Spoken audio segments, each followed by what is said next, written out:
Favourite YouTube channel M science classes पे। और आज लेके आए हैं एक बहुत ही इंपोर्टेंट केमिस्ट्री का टॉपिक, इसको हम बोलेंगे ठोसों में चुंबकीय गुण यानी मैग्नेटिक प्रॉपर्टीज इन सॉलिड। तो इसके बारे में अपन बिल्कुल डिटेल से देखेंगे कि कितने टाइप्स के ये सॉलिड्स होते हैं मैग्नेटिक प्रॉपर्टीज के अकॉर्डिंग। तो हम देखेंगे आखिर जो ठोस होते हैं, पदार्थ होते हैं, उनमें चुंबकीय गुण यानी मैग्नेटिक प्रॉपर्टीज क्यों पाई जाती है। तो उसके लिए हम देखेंगे कि कोई भी ठोस हो वो किसी न किसी परमाणु से बना होता है और परमाणु के चारों जो इलेक्ट्रॉन्स होते हैं वो इलेक्ट्रॉन सूक्ष्म चुंबक की तरह व्यवहार करते हैं। आखिर क्यों इलेक्ट्रॉन सूक्ष्म चुंबक की तरह व्यवहार करते हैं? एक इलेक्ट्रॉन दो प्रकार की गतियां प्रदर्शित करता है। एक गति तो वो होती है जिसमें कोई इलेक्ट्रॉन उस परमाणु के नाभिक के चारों ओर गति करता है।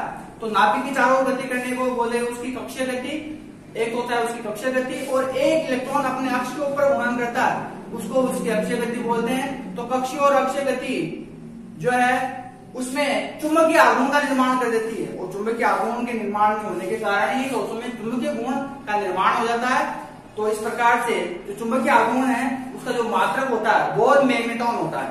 तो इस प्रकार से अपन पदार्थों में चुंबकीय गुणों के आधार पर पदार्थों को अपन अनुचुंबकीय पदार्थ, प्रतिचुंबकीय पदार्थ, लोह चुंबकीय पदार्थ, प्रतिलोह चुंबकीय पदार्थ और फेरी चुंबकीय पदार्थों के अंदर डिवाइड करते हैं।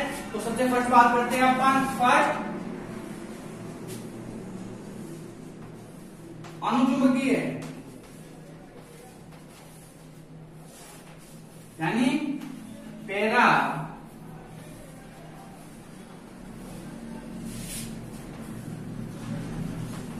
मैग्नेटिज्म। पैरामैग्नेटिज्म यानी पदार्थ होते हैं, यदि कोई पदार्थ, अनुचुंबकीय पदार्थ का मतलब है ऐसे पदार्थ जो कि बाह्य चुंबकीय क्षेत्र से अल्प रूप से आकर्षित होते हैं। यानी जब अपन उनको चुंबकीय क्षेत्र में रखते हैं तो चुंबकीय गुणों के साथ प्रति व्यवहार यानी आकर्षण प्रदर्शित करते हैं, लेकिन जब चुंबकीय क्षेत्र हटा दिया जाता है तो वो चुंबकीय क्षेत्र हीन हो जाते हैं, यानी वो चुंबकीय क्षेत्र से प्रभावित नहीं हो पाते। तो ऐसे पदार्थ चुंबकीय पदार्थ कहलाते हैं। और इनके जो इलेक्ट्रॉन है यानी इनमें यदि आयुग्मित इलेक्ट्रॉन पाया जाए तो पदार्थों में आयुग्मित इलेक्ट्रॉनों के कारण ही अनुचुंबकीय गुण प्रदर्शित होते हैं। तो अनुचुंबकीय गुणों का मुख्य गुण क्या होता है? आयुग्मित इलेक्ट्रॉनों की उपस्थिति, जैसे O2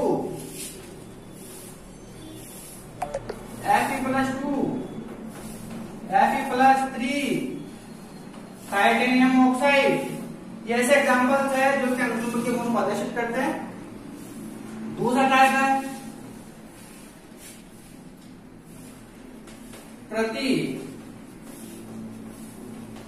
चुंबकीय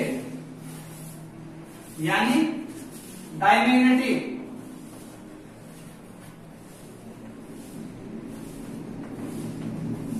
डायमैग्नेटिज्म यानी कोई पदार्थ जब किसी बाह्य चुंबकीय क्षेत्र की उपस्थिति में रखा जाता है तो चुंबकीय क्षेत्र से प्रतिकर्षित होता है। तो इस गुण को अपन प्रतिचुंबकीय तथा ऐसे पदार्थ प्रतिचुंबकीय पदार्थ कहलाते हैं। और ये जो गुण होता है वो उसमें पाए जाने वाले युग्मित इलेक्ट्रॉनों के कारण होता है। तो प्रतिचुंबकीय पदार्थ कौन से होते हैं? जिनमें युग्मित इलेक्ट्रॉन पाए जाए। वो जब इलेक्ट्रॉन युग्मित होते हैं तो उस स्थिति के अंदर इलेक्ट्रॉन एक दूसरे के चुंबकीय प्रभाव को यानी चुंबकीय क्षेत्र को निरस्त कर देते हैं। और निरस्त कर देने के कारण प्रतिचुंबकीय पदार्थ चुंबकीय क्षेत्र से प्रभावित या प्रतिकर्षित होते हैं। तो इसमें आपके बहुत ही इंपॉर्टेंट टॉपिक है आपका प्रतिचुंबकीय पदार्थ। तो प्रतिचुंबकीय पदार्थ में आपके आ जाते हैं जैसे बेंजीन है C6H6, इसके अलावा आपका H2 है। तो ऐसे एग्जांपल है प्रतिचुंबकीयों के जिसके अंदर आपके इलेक्ट्रॉन जो है युग्मित होते हैं। तीसरा पार्ट है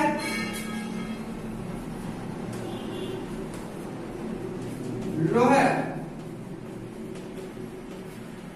चुंबकीय यानी फेरो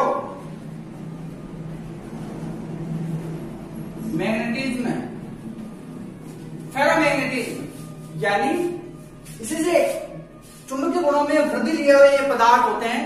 यानी जब कोई बाह्य चुंबकीय क्षेत्र में किसी पदार्थ को रखा जाए और वो चुंबकीय क्षेत्र से प्रबल रूप से आकर्षित होते हैं और हमेशा के लिए वो चुंबकीय गुणों को ग्रहण कर लेते हैं, चुंबकीय क्षेत्रों को ग्रहण कर लेते हैं और चुंबक की तरह व्यवहार करते रहते हैं। तो ऐसे पदार्थ लोह चुंबकीय पदार्थ कहलाते हैं। और इस गुण का कारण इसमें डोमेन होते हैं। आगे क्या होते हैं डोमेन? तो वो देखते हैं परमाणु जिनसे भी आपके जो ठोस पदार्थ जो है जिन आयनों से बने हैं वो आयन समूह के रूप में, ग्रुप्स के रूप में पाए जाते हैं, तो उन समूहों को हम डोमेन कहते हैं।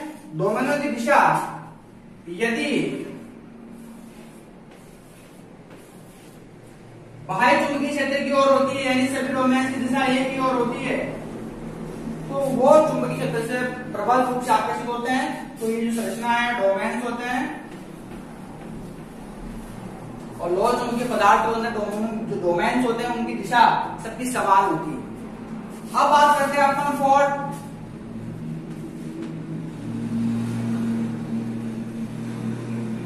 प्रति लोह चुंबकीय।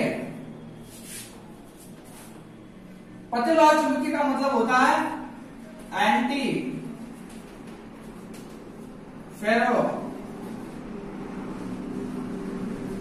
मैग्नेटिज्म। इसके अंदर आपका जो डोमेन होते हैं ये एक दूसरे के एकांतर रूप से समान होते हैं।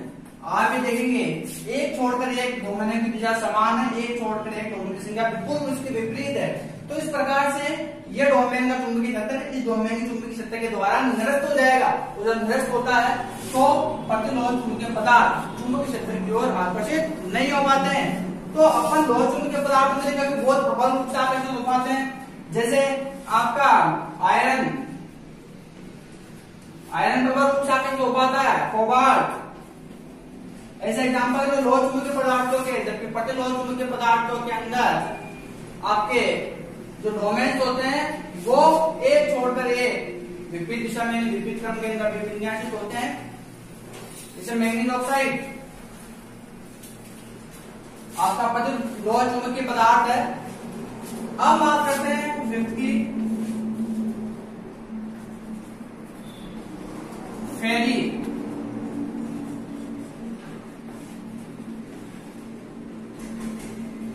फेरी चुंबकीय यानी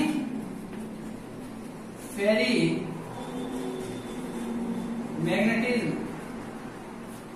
फेरी मैग्नेटिज्म में ऐसे पदार्थ आते हैं जो कि अणुचुंबक की तुलना में तो अधिक, लेकिन लोह चुंबकीय पदार्थों की तुलना में कम चुंबकीय क्षेत्र की ओर, बाह्य चुंबकीय क्षेत्र की ओर आकर्षित होते हैं। तो इसमें होता क्या है कि जो पदार्थ अपन ने देखा कि डोमेन जो है, अधिकांश डोमेन उनकी दिशा होती है वो विद्युत क्षेत्र की दिशा की ओर होती है, और कुछ डोमेन ऐसे होते हैं जिनकी दिशा विद्युत क्षेत्र के चुंबकीय क्षेत्र की दिशा के बिल्कुल विपरीत होती है। तो अधिकांश डोमेन होने की वजह से ये चुंबकीय क्षेत्र की ओर आकर्षित होते हैं, लेकिन आकर्षण जो है लोह चुंबकीय पदार्थों की तुलना में कम होता है, जबकि आपके अनुचुंबकीय पदार्थों की तुलना में अधिक होता है।